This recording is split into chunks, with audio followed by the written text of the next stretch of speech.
Assalamualaikum warahmatullahi wabarakatuh. Mudah-mudahan kita semua selalu dalam keadaan sehat tanpa suatu apapun. Pada kesempatan kali ini saya akan menjelaskan mengenai materi vektor. Jadi di bab vektor ini nanti akan dibagi menjadi beberapa video. Nah, di video kali ini kita akan belajar mengenai konsep dasar vektornya, kemudian vektor posisi, komponen vektor, vektor satuan, maupun kesamaan dua vektor. Baik, kita langsung masuk ke dalam pembahasan yang pertama. Apa sih itu vektor? Kemudian bagaimana menulisnya? Kemudian dalam kehidupan sehari-hari contohnya seperti apa sih? Jadi misalkan saya ilustrasikan, ada seseorang ya yang berjalan ke arah timur, kemudian dia berjalan ke arah utara. Oke, biar kalian gak bingung, saya buat ilustrasi garisnya. Ada pertama berjalan ke arah timur, kemudian ke arah utara. Ya, berjalan ke timur sejauh 4 meter, kemudian berjalan ke arah utara, bahkan sejauh 3 meter ya. Pertanyaannya adalah, berapakah jarak? Misalkan titik awal dia berdiri itu A, setelah sampai di timur itu B, terakhir di utara itu C. Berapakah jarak yang ditempuh si anak ini dari A ke C? Nah, kalau jarak dari A ke C kan kalian tinggal menjumlahkan bahwa 4 ditambah 3 hasilnya sama dengan 7. Kemudian sekarang bagaimana kalau yang ditanyakan perpindahan? Kan kalau perpindahan itu berarti tinggal kita hitung jarak betul-betul jarak antara A dan C saja kan, tidak melalui B. Berarti karena bentuknya adalah Pitagoras ya, kita bisa pakai konsep akar 4 kuadrat ditambah 3 kuadrat, hasilnya sama dengan 5 meter ya. Oke, kalian perhatikan di sini. Untuk jarak sendiri, apakah dia berpengaruh terhadap arah? Kan tidak. Jadi di sini dia hanya nilai saja. Tetapi kalau perpindahan, dia berpengaruh ke arahnya. Jadi karena diminta dari A ke C, ya langsung tarik dari A ke C, tidak melalui B dulu. Ini yang namanya perpindahan, dipengaruhi oleh nilai dan arah. Oleh karena itu, jarak sendiri, jarak itu merupakan besaran skalar, sedangkan perpindahan ini merupakan besaran vektor. Ya, jadi apa sih vektor itu? Besaran yang memiliki nilai dan arah. Ya, jadi di vektor ini tidak hanya memuat nilai saja, tapi dia juga arahnya mempengaruhi nilai vektornya. Seperti itu. Kemudian bentuk vektor itu seperti apa sih? Vektor sendiri itu bentuknya menyerupai satu garis berarah. Nah, misalkan seperti ini. Ini ada titik P, ada titik Q, kemudian ada dari P ke Q. Misalkan dari P ke Q ini kita namakan garis A, maka ketika dibuat vektor, karena ini ada arahnya, vektornya itu penulisannya adalah bisa antar titiknya, kemudian kita panah atasnya, atau bisa sesuai dengan huruf kecil ini, ruas garis sesuai dengan penamaan ruas garisnya, juga diberi panah atas. Ini yang namanya vektor. Vektor sendiri itu ada dua, yaitu ada di R2 dan R3.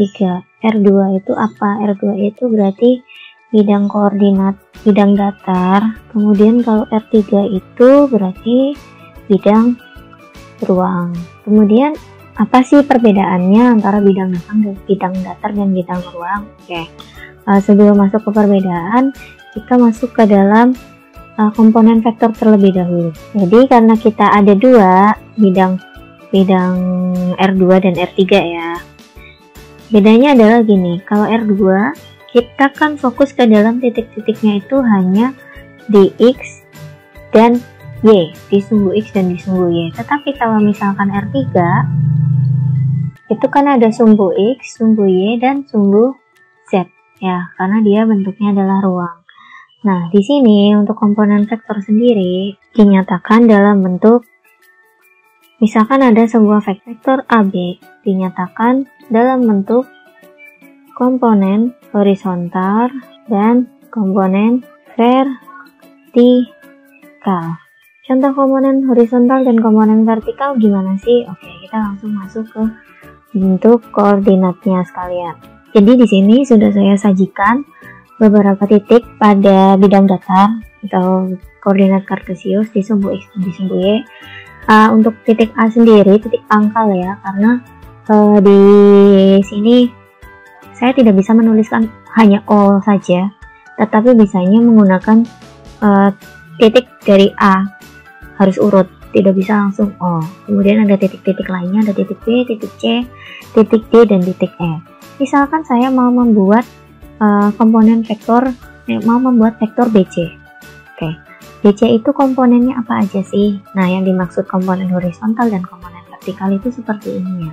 Jadi di komponen vektor ini dari B ke C, kalau kita hubungkan, komponen horizontal itu artinya pergerakan dari B ke arah horizontalnya. Horizontal bisa ke kanan atau ke kiri berdasarkan titik C-nya. Nah, coba kalian perhatikan, ini B ya, kemudian ada C, kan dari B ke C secara horizontal arahnya itu ke kanan ya. Jadi pergerakannya horizontalnya itu bisa ke kanan atau ke kiri bergantung titik akhirnya. Di sini kan dari B ke C horizontalnya itu ke kanan. Jadi komponennya kita hitung ke kanan. Ke kanan berapa langkah? Dari 2 ke 5, berarti ke kanan sejauh 3. Kemudian dari F ini ke C, kita harus buat komponen secara vertikalnya. Secara vertikalnya berarti tinggal kita hubungkan kan. Kita kan yang mau dari B ke C. Dari B ke C itu kan harus melewati F, kemudian ke arah C. Maka dari B ke F secara horizontal itu ke kanan sejauh 3 langkah. Kemudian dari F ke C itu secara vertikalnya. Secara vertikalnya ke arah mana? Ke arah atas. Vertikal itu kan ada 2. Ke arah atas dan ke arah bawah. Kemudian apa yang membedakan ke arah atas dan bawah? Jadi kalau misalkan ini ke kanan, komponennya itu berupa nilainya positif. Tapi kalau ke arah kiri, komponennya itu nilainya negatif.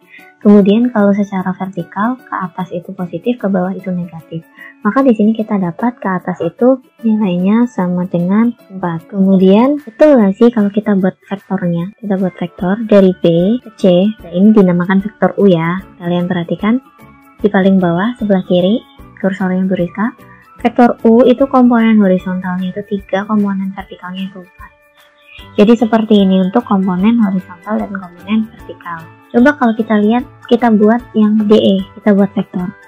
Kalian perhatikan pergerakan secara horizontalnya dari D ke E itu kan berarti secara horizontal itu ke kiri. Berarti komponen horizontalnya harusnya negatif. Kemudian setelah itu ke atas, komponen vertikalnya berarti positif. Nah, kita lihat vektor V ini, nah ini negatif 3,9. Negatif 3,9. Jadi betul kan, ke kirinya itu negatif. Ya, secara horizontalnya ke kiri jadi negatif. Kemudian secara vertikalnya ke atas jadi positif sejauh 9 langkah. Nah, sekarang pertanyaannya adalah bagaimana sih cara menentukan 3 atau 4-nya? Nah, kalau kalian perhatikan, ada kita dari B dan C dulu ya. Dari B dan C, itu B itu 2,3, C itu 5,7. Ya, kita masuk ke sini. B dan ini C. Nah, B itu tadi 2,3 dan C-nya itu 5,7. Kita anggap ini X1, Y1 dan ini X2, Y2. Ya. Kemudian ini kita mau vektor BC. Jadi BC tadi, vektor BC tadi didapat komponen horizontalnya itu 3, komponen vertikalnya 4. Perhatikan titik B dan titik C-nya. Di sini komponen horizontal itu kan berarti fokusnya adalah titik X-nya. Komponen vertikal itu titik Y. Kalau kamu perhatikan, 3 itu berasal dari 5 dikurangi 2. Kemudian 4 itu berasal dari 7 dikurangi 3. Maka 5 itu merupakan X2, 2 itu X1, kemudian 7 itu Y2, 3 itu Y1. Maka dari sini sebenarnya kita dapat bagaimana cara menghitung komponen horizontal. Tinggal titik akhir dikurangi dengan titik awal. Jadi kalau misalkan ditanyakan vektor BC, ya maka tinggal mengurangkan C dikurangi P, titik C dikurangi dengan titik P, kita kurangkan. Kemudian jadilah komponen vektor yang berupa komponen horizontal dan vertikal. Kalau hurufnya Q, ya maka titik P dikurangi titik Q. Jadi titik akhir dikurangi dengan titik yang awal. Seperti itu caranya. Nah, perbedaannya dengan R3 apa sih? Jadi perbedaan dengan R3 ini ya jelas hanya di jumlah komponennya. Jadi karena kalau di dua titik, misalkan di R2 vektor BC itu X2 min X1, nah, misalkan B-nya itu X1 X2 X1 Y1, C-nya X2 Y2 ya, maka BC itu di R2 hanya X2 min X1, kemudian Y2 min Y1. Tetapi ketika di R3 bentuk titiknya sendiri itu kan sudah ada X1, Y1 dan Z1, dan C-nya berarti X2, Y2 dan Z2. Kalau kita ingin membuat vektor BC, komponennya sekarang ada 3. X2 dikurangi X1, Y2 dikurangi Y1, dan Z2 dikurangi dengan Z1.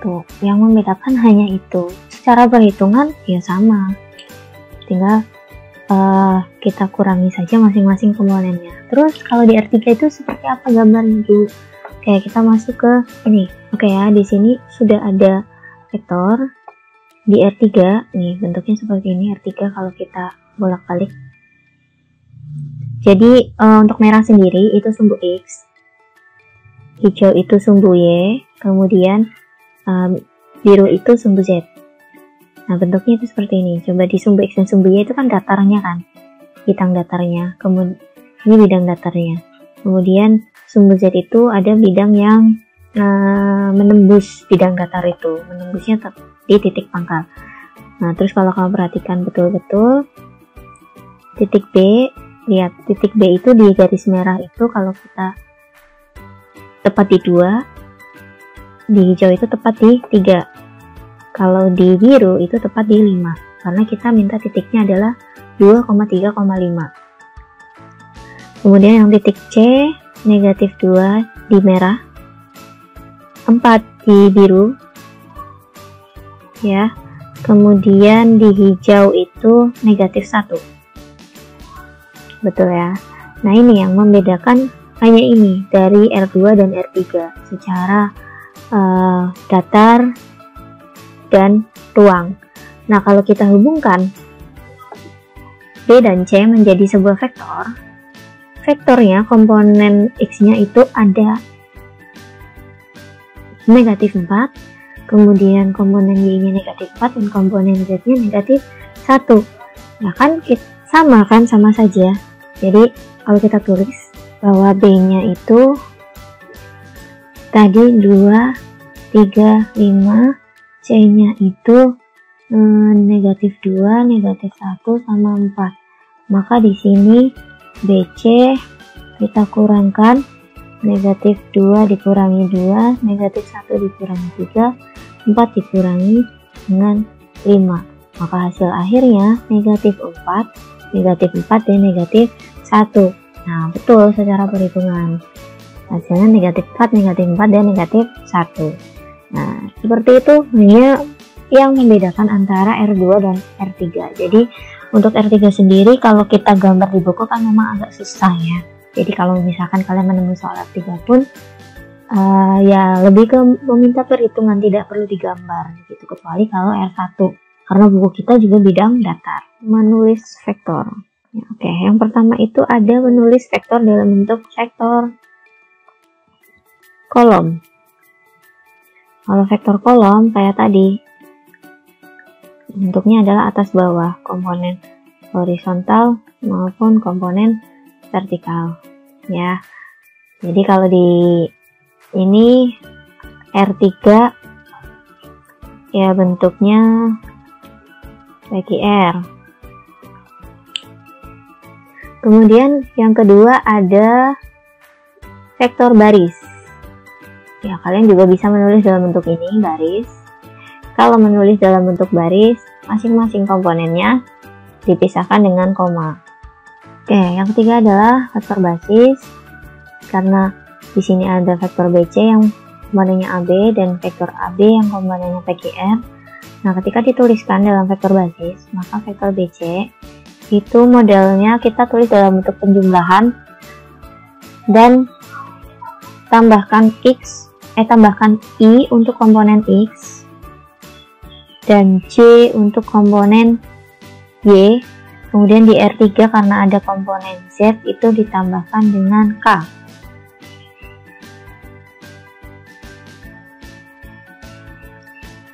Nah, penulisannya seperti ini. Ini artinya sama semua. Jadi, kalian bebas menuliskan dalam bentuk kolom atau baris atau basis. Next ke selanjutnya, vektor posisi. Jadi, vektor posisi ini misalkan ada titik A 2,3, kemudian yang ditanya adalah vektor posisi dari A. Vektor posisi itu yang bagaimana? Nah, di sini kan adanya titik O-nya itu A ya. Kalau tadi yang ditanyakan barisnya itu ada titik A, vektor posisinya berapa? Vektor posisinya itu apa? Nah, ilustrasinya adalah gini. Kita pakai titik-titik lain yang di sini ada B, C, D, E, F gitu. Coba kita buat vektor dari pusat ke titik ini, ke masing-masing titik.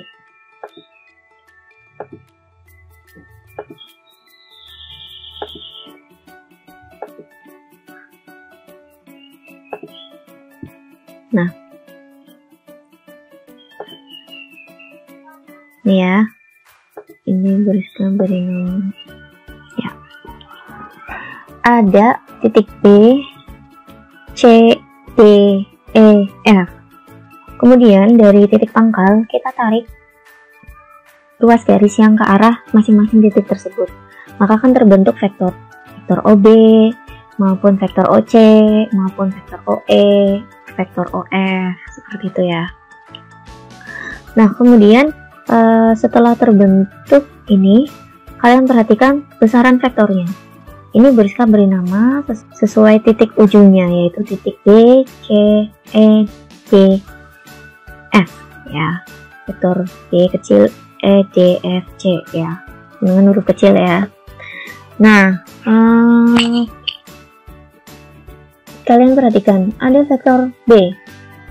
Titik B itu nilainya 2,3. Ternyata vektor OB juga komponen horizontal dan vertikalnya juga 2,3 ya, karena titik O itu kan 0,0 ya, jadi secara perhitungan tadi kan kita kurangi dengan 0,0. Titik E juga sama, titik D, titik F, titik C juga sama. Nah, ini titik-titik B, E, D, F, C yang dihubungkan ke titik pangkal ini yang namanya vektor posisi. Jadi vektor posisi itu sendiri vektor yang dibentuk dari titik pangkal dengan titik itu sendiri. Jadi kalau misalkan yang ditanyakan ada titik B 2,3, kemudian ditanyakan vektor posisi dari B, maka kita dapat vektor dengan huruf B kecil penamaannya, dan vektor posisinya merupakan vektor yang berasal dari titik O dan titik B. Dari O ke B kita tarik garis itu ruas berarah ya. Jadi di sini jangan kita pakai A ya, kita pakai B. maka vektor posisi dari B ya sama aja vektor OB. Ya, vektor OB, atau bisa dinamakan dengan titik akhirnya yaitu B kecil. Nilainya berapa ya? Sama, tetap 2,3. Seperti itu. Itu tentang vektor posisi. Selanjutnya kita masuk ke dalam panjang modulus vektor.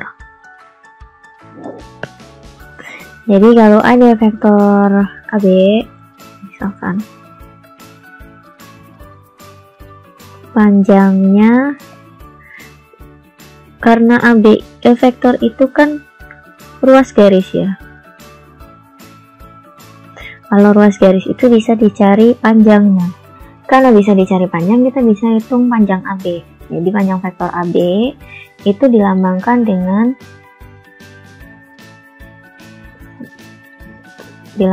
dengan ini, seperti tanda mutlak. Ya, panjangnya. Kemudian cara mencari panjangnya itu apa? Tinggal menghitung akar dari jumlah kuadrat masing-masing komponen. Ya, tinggal kita jumlahkan saja akar dari jumlah kuadrat masing-masing komponennya. Jadi ketika diketahui ada vektor U bentuknya AI plus BC, kemudian ada vektor V bentuknya QI plus RC plus SK. Maka kalau kita cari panjang U, panjang vektor U ya itu tinggal akar A kuadrat ditambah B kuadrat. Kemudian panjang vektor V itu tinggal akar Q kuadrat ditambah R kuadrat ditambah S kuadrat. Jadi rumusnya sama, hanya komponennya kan yang berbeda. Nah, gimana kalau misalkan diketahui ada titik A x1, y1, ada titik B x2, y2, maka panjang AB, vektor AB berapa? Ya sama, kan komponen horizontalnya kan tinggal x2 dikurangi x1, kemudian komponennya dikuadratkan. Komponen vertikalnya y2 dikurangi y1, kemudian dikuadratkan. Jadi secara umum sama. Kenapa sih caranya dikuadratkan seperti ini? Kayak Pitagoras. Kalau diperhatikan di gambar, misalkan saya ingin dari vektor B ke C, ya. B ke C, dia itu panjangnya berapa sih? Kenapa bisa sampai caranya itu menggunakan Pitagoras, seperti Pitagoras. Nah, kalau kalian uraikan berdasarkan komponennya tadi kan komponennya itu arahnya ke horizontal dan arahnya ke vertikal, ya kan? Nah, ada arah horizontal dan arah vertikal. Nah, di sini terbentuk sebuah segitiga siku. Nah, kemudian tadi komponen horizontalnya kan kita juga udah tahu, dia komponen horizontalnya 3, komponen vertikalnya 4. Ya, karena komponen horizontal 3 dan komponen vertikal 4 kemudian membentuk sudut siku-siku. Kalau kita mau mencari panjang BC itu kan sama saja dengan sisi miring. Maka di sini ya udah kita tinggal gunakan rumus Pitagoras, yaitu akar dari 3 kuadrat ditambah 4 kuadrat. Makanya ketika masuk ke dalam ini cara bentuknya hanya seperti ini untuk mencari panjang akar A kuadrat tambah B kuadrat, atau kalau komponennya ada 3, untuk di R3 berarti tinggal ditambah satu komponen lagi, yaitu komponen yang di Z-nya. Seperti itu untuk mencari panjang vektor. Jadi kalau misalkan ada vektor A, titik A itu misalkan negatif 1,7. Kemudian titik B itu misalkan 4 dan negatif 5. Maka panjang AB-nya berapa? Kita cari dulu aja. Maka vektor AB itu kan bisa dicari 4 dikurangi negatif 1, negatif 5 dikurangi 7, maka hasilnya 5 dan negatif 12. Jadi kalau digambarkan dia itu arahnya ke kanan dan ke bawah, maka kalau digambarkan A dan B nya arahnya ke sini, ke kanan dan ke bawah. Panahnya di sini ya, ini A, ini B. Ya kan sudah tahu kita komponen horizontalnya itu positif, berarti harus ke kanan. Kemudian komponen vertikalnya negatif, berarti harus ke bawah. Nah, kita cari panjang AB. Ini kan bentuknya benar kan, Pitagoras. Jadi tinggal panjang AB sama dengan angka 5 kuadrat ditambah negatif 12 kuadrat. Berapa hasilnya? Berarti 169 atau panjangnya itu 13. Materi berikutnya yaitu vektor 0. Vektor 0 sendiri yaitu vektor yang panjangnya 0. Ya, jadi ya kalau vektor panjangnya 0 kan berarti setiap komponennya ya 0,0,0 kan.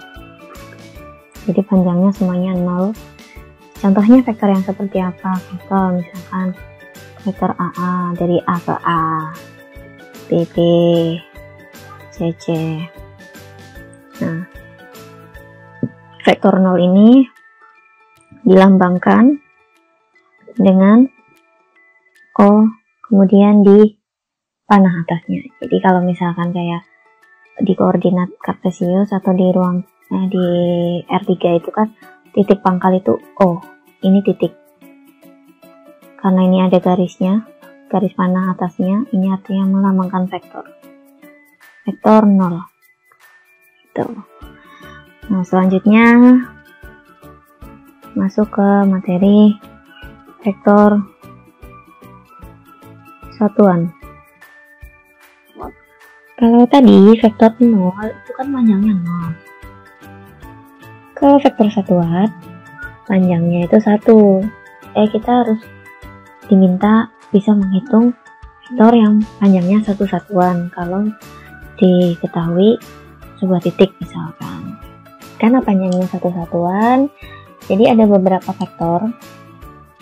Misalkan ada kalau di R2 nih, vektor satuan yang arahnya sumbu X dinotasikan dengan vektor I. Jadi di komponen X-nya itu satu, komponen lainnya 0. Kalau yang di sumbu Y-nya itu J. Berarti komponen Y-nya itu satu, komponen lainnya 0. Sedangkan di R3 ya berarti sumbu X, sumbu Y sama Z ya. Maka di sini ada I, J sama K. Kalau yang ini komponen X-nya 1, lainnya 0. Komponen Y-nya 1, lainnya 0. Dan komponen Z-nya 1, lainnya 0. Gitu vektor satuan. Jadi kalau misalkan diketahui ada vektor A yang komponennya bukan 0, maka di sini kalau misalkan kita diminta mencari vektor satuan dari vektor A, bisa dilambangkan dengan E ya. Dimana dilambangkan dengan vektor A dibagi panjang vektor A.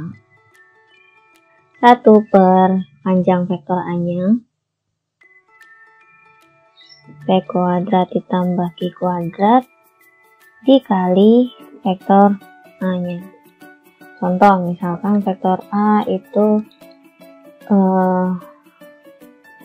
3,4 ya. Maka vektor satuannya itu jadi A, boleh tulis langsung gini,